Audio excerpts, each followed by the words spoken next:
Good morning, and welcome to the Waterworks. Last night, it rained so hard that this morning everything I own is soaked through. Everything that I left inside the car was fine, but everything I had with me in my tent, everything that I wore, everything is soaked. So, I'm heading toward Charlottesville today. So I'll stop there, and ideally I'll just set up my tent and everything by the car, or even in the hotel room if I have to, just to get it all to dry so that I can go camping the next night. But yeah, I didn't know that Tennessee and North Carolina had monsoons. But wow. So I've had no cell signal the entire time. And I'm now leaving the Smoky Mountains on my way to Judaculla Rock, which is a petroglyph-covered rock to the south here, about an hour, that I only heard about recently after talking to some folks, and it's apparently quite worth visiting. Oh wait, hold on. Look at this. Aminals. Look at that guy. Oh. Look at the rack on him.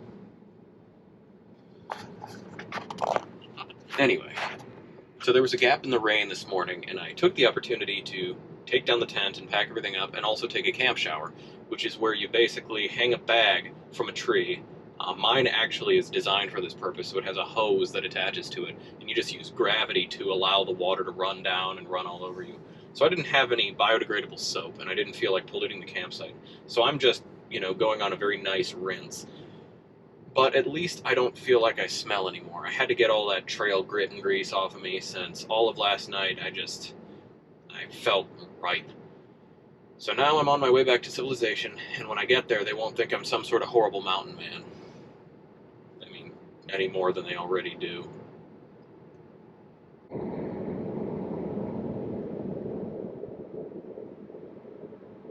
May not look like much now, but we're actually passing through the town of Cherokee. Now, what's interesting about Cherokee is that if you look at a lot of the signs, let's see if I can find an example somewhere. Yeah, we are passing through the town of Cherokee, and I don't know if it's obvious, but if you look on the signs, you'll see that everything is written both in English and in the old Cherokee script. Turns out that that was one of the few Native American specific scripts that were developed back in the 1800s, or even as early as the 1700s, to allow Native American languages to be written down. By providing such a script, a lot of the leaders of these Native American groups were able to maintain their language long past the death dates for a lot of other Native American languages, and it's one of the reasons that these still have a corpus that we can read and translate and remember today. So I'd love to stop in and get some food, but once again I'm on a bit of a time crunch, and this time around I'm a little bit ahead of schedule, and I am not going to waste that edge. Just hope we don't run into any more elk, and we'll be fine. So the sun came out a little bit. We're heading down out of the mountains. You can see an incredible vista facing that way. Large ridge on the other side, a whole valley filled with clouds lit up by the sun. And even up ahead, you can just see that the tip of this mountain has sunshine on it. Makes me kind of regret that I wasn't able to come here in the sun and actually see that, because I bet it was gorgeous. No use crying over spilled mountain.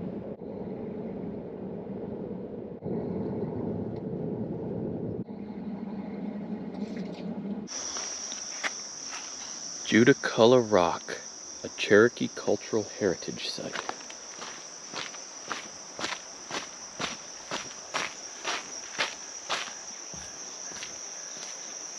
Judaculla Rock.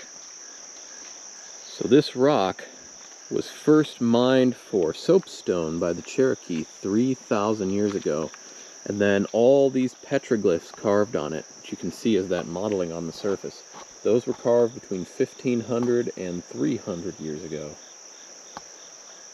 So legend has it this marks the spot where the giant Judaculla landed on a rock after chasing some people, embedded his hand into it with the strike, and that created the first petroglyph. I can't really see that one, but there's you know, 1,000 more here to look at. It's very quiet here. But there are also like 1,000 flies. So I'm leaving the Asheville Supercharger on my way out to Charlottesville. First, though, I'm going to stop at the Blue Ridge Parkway Visitors Center, just because the Blue Ridge Parkway is a very famous road out in this area that straddles the Blue Ridge Mountains, and I'd like to make sure that I at least take a look at it while I'm here. And before I do that, though, I'm going to need a snack. So the nearest Costco is over 50 miles away, which means that I'm going to have to get something else. Fortunately, there's an Austin native restaurant here, so I'm going to go have some of that and get a good old taste of home. So I'm starting to notice the change in climate. The weather's getting a little cooler. It's a little past noon, and it can't be more than 70 here, whereas that absolutely would not fly down south. So I'm on my way to the Blue Ridge Parkway Visitor Center. After that, I'm going to head north up to Charlottesville. It's going to be another 5.5 hours on the road. Should be getting in right around dusk, so I don't think I'm going to get to run around Monticello as my exercise for the day. Might just have to be a treadmill kind of guy, which I absolutely cannot stand, but make an exception this one time.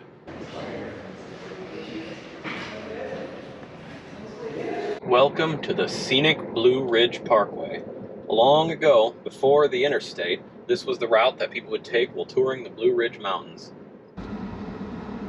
Okay, so this is why we created the interstate. Would you look at that?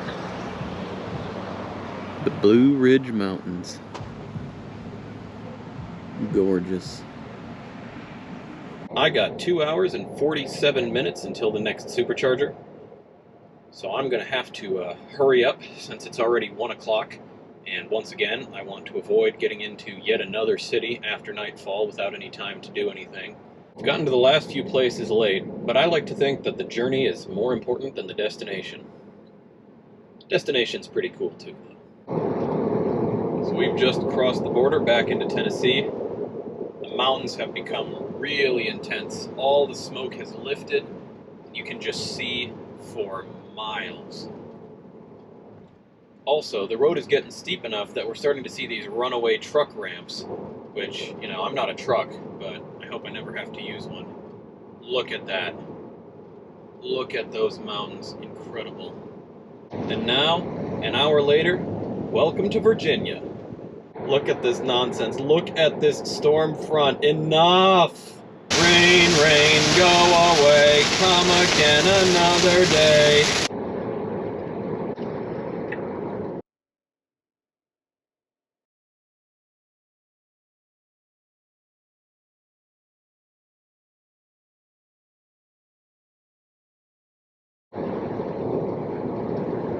Speed limit enforced by aircraft. So what I'm hearing is, if I go too fast, I'm gonna get pulled over by a helicopter. Catch me if you can! Here we go, coming down out of the mountains proper towards Charlottesville. Out in the distance, you can just sort of see some lights flickering on the horizon, and I'm pretty sure that that is the city itself.